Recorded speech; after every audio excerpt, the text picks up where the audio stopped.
እንደምናመሻችሁ ተመልካቾቻችን ከዕለቱ የቢዝነስና ምጣኔ ሀብት ዘገባዎች ጋር ናትናኤል በላይነህ ነኝ። አስቀድመን ከኢትዮጵያ ንግድ ባንክ ያገኘናቸውን የውጭ ሀገራት የገንዘብ ምንዛሬ ተመን፣ ከብሔራዊ ባንክ ያገኘነውን የወርቅ ዋጋ ተመን እንዲሁም የዕለቱን የነዳጅ ዋጋ ተከታትለን እንመለስ።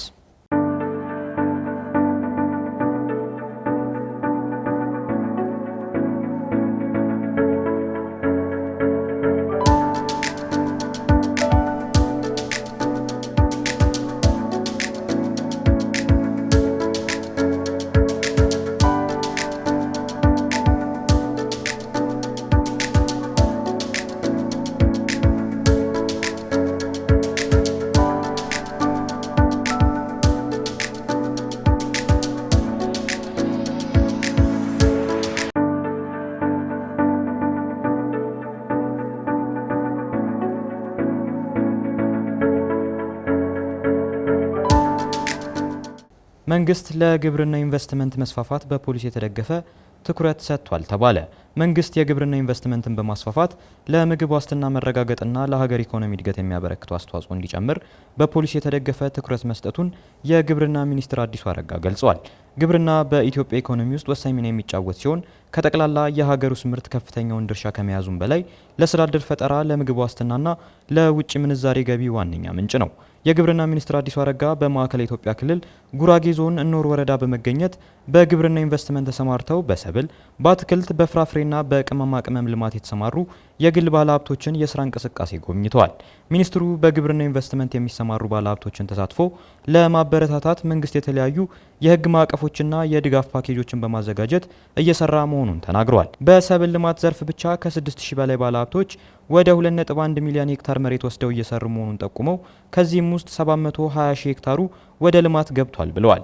ይህም በተለይም በቆላማ አካባቢዎች ታርሰው የማይታወቁ መሬቶች እንዲለሙ አስችሏል ያሉት መንግስት በሚቀጥሉት ጊዜያት ለግብርና ኢንቨስትመንት ሰፊ ትኩረት ሰጥቶ እንደሚሰራ ጠቁመው አዲስ በወጣው የግብርናና የገጠር ልማት ፖሊሲ ከዋነኛ ምሰሶች መካከል አንዱ የግል ባለሀብቱን ተሳትፎ ማሳደግ መሆኑን ገልጸዋል። የግብርና ልማት ግቦች የሆኑትን ምግብና ዋስትና ማረጋገጥ፣ አካታች የስራ ዕድል መፍጠር፣ ለኢንዱስትሪ ግብዓት ማምረት፣ የኤክስፖርት ገቢ ማሳደግና ገቢ ምርቶችን መተካትን ለማካተት የግል ባለሀብቶች ሚና ወሳኝ መሆኑን አስረድተዋል።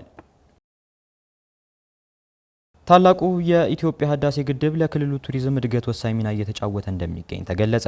ታላቁ የኢትዮጵያ ህዳሴ ግድብ ለክልሉ ቱሪዝም እድገት ወሳኝ ሚና እየተጫወተ መሆኑን የቤኒሻንጉል ጉሙዝ ክልል ባህልና ቱሪዝም ቢሮ አስታውቋል።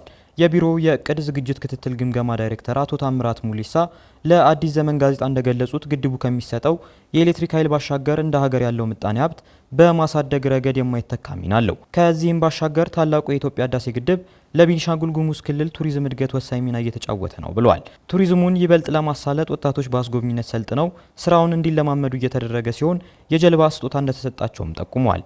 ግድቡን መጎብኘት የሚፈልግ በአውሮፕላንም ሆነ በተሽከርካሪ በመጓጓዝ ማየት እንደሚችል ተናግረዋል።